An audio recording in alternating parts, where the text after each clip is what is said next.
Hi everyone, welcome to a tactics video, this time looking at tips and tricks for Overwatch.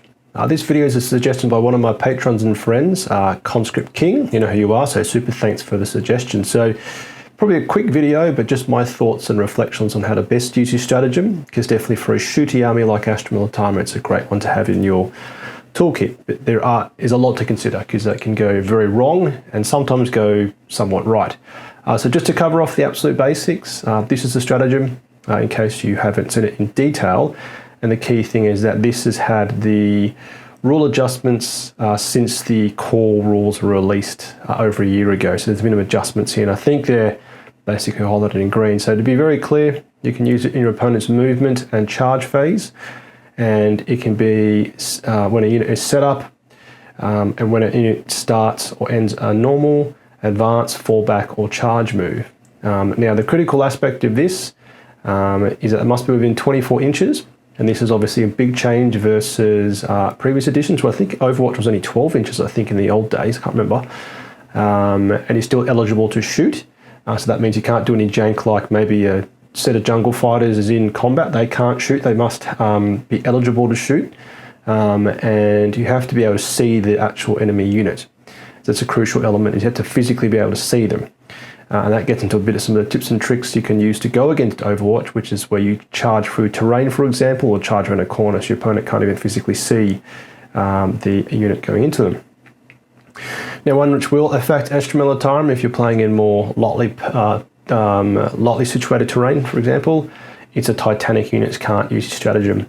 So that will capture obviously the Baneblade family and also the Macarius, the Forge World model. And even some of our flies, say the relatively rare super fly, what's it called? I can't remember what it's called, the big flying model, that can't use it either. And the crucial element which will always remain is that you have to hit on a hit roll of 6. Yeah, so there's no manipulating that, you can't basically make it any better, except for specific rule abilities, where we've got one in our actual book, which I can't forget, or our index, which can actually use that. So I just want to rehash the basics. You've got to be able to see the enemy unit within 24 inches, which is definitely very, very far compared to old editions. And it can be in their movement phase, in the charge phase, and you can only use this once per turn. So if you use it in your opponent's movement phase and you get charged, you can't use it, unless you've got a specific rule, which we don't, allows you to use the stratagem twice. I'm very confident we don't have that.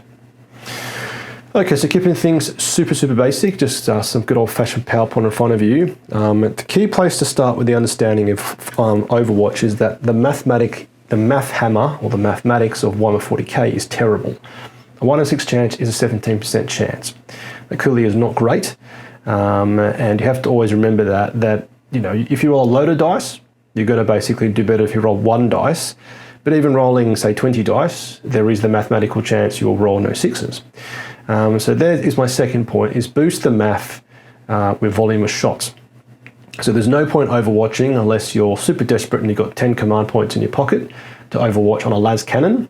But there is a possibility that it could be successful overwatching on a Rogue or Dawn, or 20 jungle fighters or 4 flamers and 16 on las guns, for example. Now obviously, things that basically remove the math of the hit roll, like flamers, are always a better choice. Now, it's not a good choice, it's a better choice, because flamers are either strength 4 AP 0, strength 5 AP 1 for the heavy flamers, and then you've got the, say, the Inferno cannon on the Hellhound, and you've got the Infernus, the Mega Malcador. So you do have some flamer options in Astra Militarum, but typically flamers aren't too damaged, except for the Infernus, I think it is, but the flamer, heavy flamer, and even the Hellhound's weapons are mostly damage 1, so we've got to think about that. Now you can boost the math, obviously, with lethal hits, rerolls and sustained hits, and also orders. So lethal hits obviously interfaces beautifully, where if you roll a 6, you not only hit, but you also wound into the right target. And we'll get onto target selection in a moment. Rerolls obviously is also fantastic. So the two ones I've got to mind is Tempestus Scions, organic reroll once to hit, and if the target is on an objective, you get 4 rerolls. And the key thing to look for in this instance is the wording of the actual ability. So sustained hits as well, That obviously comes from, say, the Cadian Castellan or the classic Tempestus Scion Command Squad, is that you get sustained hits. And it's basically the reroll hits in the Scions is worded as whenever you make a hit roll, and then the Tempestus Scions is whenever you shoot a weapon in the proper language. If anything's said only in the shooting phase, that means you can't do it in Overwatch.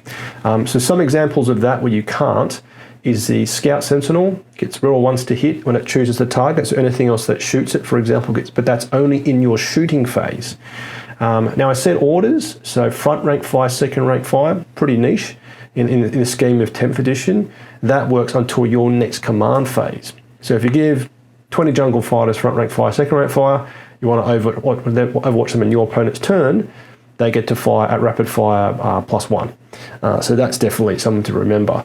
And as I reflect about this, you could almost set this up. You can almost, maybe you've got some jungle fighters that don't need an order to move, or to take cover, etc. You give them a front rank fire, second rank fire in case your opponent moves or something in there, then you've got more laser guns going into the target. Next is then, given that the hit roll is a 17% chance, you want to make sure everything after that is very favourable. So, in the lasgun example, it'd be silly or pretty hopeful to overwatch a Land Raider, considering you've then got to get 6s to wound, and AP 0 means your opponent's got a 2+ save. So this is obviously where Mathammer plays a part, and this will take experience. And just to shout it again, I'm always going to do this on my videos, is to check out the mobile device app Adept Roll, basically a Mathammer app developed by Cadian Shock. He's quite active on Instagram, where basically you can punch in all the type of things here and basically work out your chances of hitting or doing any damage. So yeah, that's a key point, is that you've got a 1 in 6 chance of actually hitting. But then if you're going to make it even harder for yourself after, where you've got to roll a 6 to wound or a 5 to wound, your opponent's got a 2+ save, the math is just awful all over the place. But you've got a 1 in 6 chance, you're wounding on 2, your opponent's got a 4+ invul save, maybe even a 6-up save. That's actually quite decent. Now that'll get me into some examples of looking for the right scenarios. Yeah, so I played a game Custodes on Wednesday, and there was a scenario where I could have, but my opponent decided to put it behind terrain. Ever saw Assassin was moving towards some jungle fighters. Now the reason why this tickled my fancy is you've got 2 flamers. Yeah, so 2 flamers are automatic hits. And then given the Eversaw Assassin, I'll correctly spell assassin, is a non-monster or vehicle, and a Cadian Jungle Voice regiment, they get lethal hits. It means against an Eversaw Assassin, if you roll a 6 to hit on the las guns, they're actually going to wound the target. So it's automatically basically cutting that second step of the math. The other thing to think about, they're AP 0, las guns and flamers, but the Eversaw Assassin has got a 4+ save or a 4+ invul save. So AP against an invulnerable save, which matches the save, just like Bulgrams, which have got a 4+ save and a 4+ invul save. It doesn't matter if you've got AP 4 or AP 0, the save is still 4+. And the other thing to think about Eversaw Assassin, they've only got 4 wounds. So you could get luckier than usual. You could roll maybe 11 flamer hits, wounding on 4s. You then roll 15 laser gun shots, and then you're going to land, 2 or 3 of them. So actually, you could give your opponent a bit of a tickle. And given it's only got 4 wounds, that could actually kill the target. Now, another one that popped up was against some Custodes Guardians. So they're 3 wounds, 4+ invul save at toughness 5, I think it is, maybe 6, but against a Rogel Dawn battle tank. Now, a Rogel Dawn battle tank doesn't get lethal hits against infantry targets. However, what basically caught my attention here is the fact that they're flat 3 damage weapons. Yeah, so flat 3 damage, and the model's got 3 wounds. It means one single successful hit is instantly going to destroy the target, yeah? Now, of course, this isn't fantastic math to start, because you have to roll 6s to hit. You then got to roll the wound roll, which actually means I think for the main cannon, you're wounding on 2s on the pulverizer cannon, or whatever the main cannon's called. And then the belly cannon, you're wounding on 3s, but at least with that amount of AP, they're going straight to their 4+ invul save. But the key thing there is basically looking for 3 wounds, 3 damage flat, 3 flat damage versus 3 wounds on a model, you could eradicate 1 model in one go. So that is obviously a scenario that also worked. Another game I played 2 weeks ago is a Dark Elder Flyer, one of the plane, I don't know what it's called, but the big plane, flew past a Rogal Dawn. Now in this instance, I was like, yes, let's go for it, because again, 6s to hit are 6s to wound because it's a vehicle versus a vehicle. In this instance, I took the Flyer from 12 wounds down to 3. So that was a very good, obviously, matchup. And even I'm trying to think, and yeah, my opponent still had to roll the saving throw. He actually saved a few, but at least in that instance, I was pushing him to a 5+ save with the belly cannon, and the multi-melters obviously, they didn't hit, but still he'd be saving on a 6 at best with cover. So do watch out for the right scenarios, and it's going to basically be vehicles versus vehicles, infantry versus everything else. And then basically looking for those little ones, as I said, like Custodian's Guard, a 3-wound model, 3 damage weapon. If you actually get that through the wound roll and the saving throw, it's a dead model. Now, of course, there could be other scenarios where maybe it's just that maybe one model's on a wound. Now, maybe you have got, let's just think of the worst case scenario. Okay, really bad example, horrible example is some Custodian Guardians charging into a Catachan Jungle squad. Now, 6s to wound are going to be lethal hits, but they're saving on a 2, so this is an awful example. But if one model is on 1 wound, all it takes is 1 wound to kill that model, obviously. So there'll be some better examples out there, maybe just say some Primaris Space Marines who've got a 3+ save, and if you land, say, 4 hits, there's a chance you're actually going to fail one of those. And that probably gets onto the next point, which is obviously only uses when you've got the greatest chance of success, obviously, so as I've explained there, some scenarios, and or when the destruction of 1 or 2 models will help. Yeah, so maybe you're about to cop Sword Brethren to the face. You better cop those boys with all their crazy stabbing going into maybe, say, a Rogal Dawn, and that's quite scary. But if a model is on 1 wound, for example, and you use all the stubbers, maybe picking off that 1 model is enough to tip the math back in your favour, because definitely from my experience in my most recent games, my tanks are dying to melee attacks, not shooting attacks, interestingly. Lots of little attacks at 2 damage. You've got an AP2 or AP3, there's only so many 4-up saves and 5-up saves you can make, and obviously blanking a 2 damage wound is pretty garbage compared to, say, a Hunter Killer Missile or a Las Cannon where they've got maybe 7 damage potentially. But that's the thing, is that if a model is just running around with 1 wound, and they're 3 wounds a model, for example, maybe killing off that single model is enough to give that Dawn an extra turn of life, as opposed to being blown up in 1 turn. Now, another way to also think about it is that, you could put a vehicle on half wounds. So in that example against a Dark Elder Flyer, I actually basically didn't have to use a smoke screen stratagem after, because this model was under half wounds. Now, that's a very niche way to think about it, but then you could definitely be debating with your vehicles, is that, are you better popping smoke or going for the Overwatch? I would actually always probably going with smoke, because that's guaranteed, obviously, to make you -1 to hit. But Overwatch, to be honest, is more fun. I use it way too much than I should. It's more fun. Another way I often justify it in my head is that if a model is going to die by getting chopped to bits by, I don't know, some Drakari super chopper dudes, killing off maybe 2 or 3 of them in Overwatch, you at least are getting some value out of the model before it dies. So yeah. Okay, next is going to be CP management. Now this hopefully is relatively obvious, is that don't use this if you've got 1 command point left, maybe. Like, don't use this if you need to spend 2 CP next turn on a reinforcement stratagem and you've got 1 CP, for you know what I mean? Like, it's, you have to basically think ahead, and that's all experience, is knowing when you've got enough CP and when you don't. So definitely if you're sitting on like 5 CP, like that's when you sort of use this thing, obviously.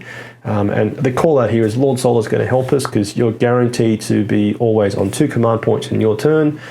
And if you go second in turn 2 and you use no CP by the time you get to your turn 2, you would have at that point 6 command points. If you do nothing in turn 1 and opponent's turn 2, and you get to your turn 2 and you've gone second, that's 6 command points. So that's an obvious call out. Ursula Creed, she's not as good as she used to be, but still with Overwatch being a one command point stratagem, and if she's within 12 inches of regiment units, they can use a stratagem for free.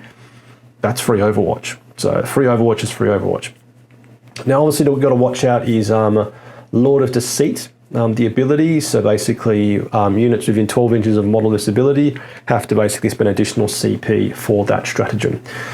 So that gets on to definitely the second point, which is all tied together, is that you can use this for some mind games. You know, we're playing board games of toy soldiers, but there are mind games behind it. Is you can control your opponent's thinking and direction of movement by saying, I'll definitely Overwatch on that Rogue or Dawn if something moves near, just letting you know. Now, definitely a gentleman's agreement or a lady's agreement is that, you know, if you want to be basically using Overwatch once your opponents move the models and they've moved anything else, because you don't want to basically, and this is just a fair play thing, you don't want to see multiples of positionings of their units and they go, oh, Overwatch over here, because it should be occurring straight after the unit which has moved, has finished its move. Then you decide to basically Overwatch. You shouldn't be basically waiting until they've moved their entire army and go, I'm going to Overwatch over there. That's not fair. Now with that, is a good opponent will try and bait out Overwatch. Yeah, they may, I don't know, like against a Rogue or Dawn's a great example because it's covered with weapons, is that they may move some chaff up first, for example, which would definitely be killed by Overwatch versus a more important unit, maybe, for example. But that definitely is something to look out for. And that's when we get into Lord of Deceit, is that, you know, 12 inches on the tabletop effectively is a 24-inch range. There are quite a few enemy units out there which have this ability, so it could actually make Overwatch too expensive at 2 command points. But it has to be managed, of course. And then this last one probably captures a couple of things I've said before, but know when not to use Overwatch. So obviously don't use it if you've got 1 CP left and things are getting pretty dire and you've got to save it for a command reroll on a save. Look out, like, okay, 2+ save and cover, like that's, and you're doing it with las guns or AP1 auto cannons. That's awful because you're just making the math even harder. Other things to look out for is feel no pains or damage reduction. I'd probably just flat out just say no, because, well, feel no pain, if they got a 5 up, okay, that's bad. 6 up feel no pain, you're like, no, I can probably ignore that. But also damage reduction. Maybe, for example, they've got half incoming damage. Maybe there's some Necron Satans, which I think are -1 damage. That would be a scenario where you're like, oh, okay, well, actually, my 3 damage weapons from my Rogue or Dawn are suddenly only going to be getting 2 wounds. That's not as good as it should be, in inverted commas. And then obviously, as I said before, is if the wound roll is terrible, that's probably not the right place to be using this. So as I said before, I think at some point is that given the Mathammer to start is so awful, make sure the Mathammer after is very favourable. Wounding on 2s at AP4, they've got a 6-up save or no save. That's what you want. But that's all I can really think of on this. But definitely it's one to master in inverted commas. And as I play with my battle brother Conscript King, our kind of broad perspective is that it's not something you should be using loads. It's not a guarantee. 1 in 6 chance is 1 in 6 chance. But there are scenarios where it can pop off. It can work.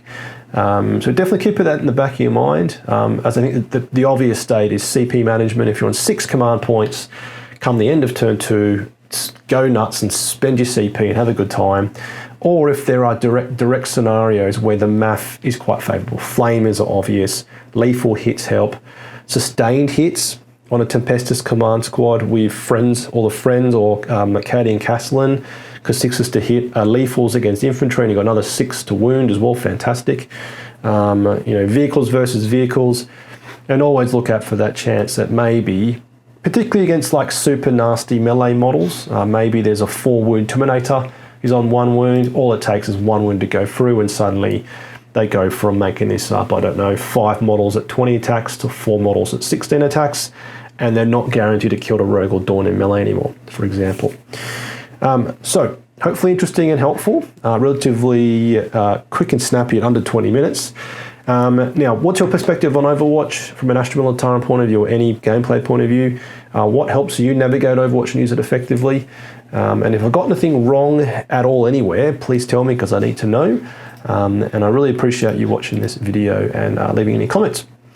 So if you enjoyed this, want to support me, you can do so with a like, comment, or by subscribing. Share this video with any of your Warhammer 40k friends. Or if you're feeling super generous, you can become a channel member or join my Patreon platoon. I really appreciate all the support from the channel members and also my patrons. So keep your bayonet sharp, lads gun oiled. Vote for the Emperor strong. Patreon platoon, sound off. Tank Commander Glenn. Tank Commander Watchdog Van Etten. Tank Commander Mitchell. Lieutenant Burke Nielsen. Lieutenant Smith. Colour Sergeant DuPont. Sergeant Adal Scott. The Colonel Merrill. Veteran Gibson, Hall, Lundeen, Guardsman Beard, Coquelin, Hills, Malik, Nitton, Nguyen, Tompkin, Conscript England, Evan Gunn, Goodwin, Bolgrim King.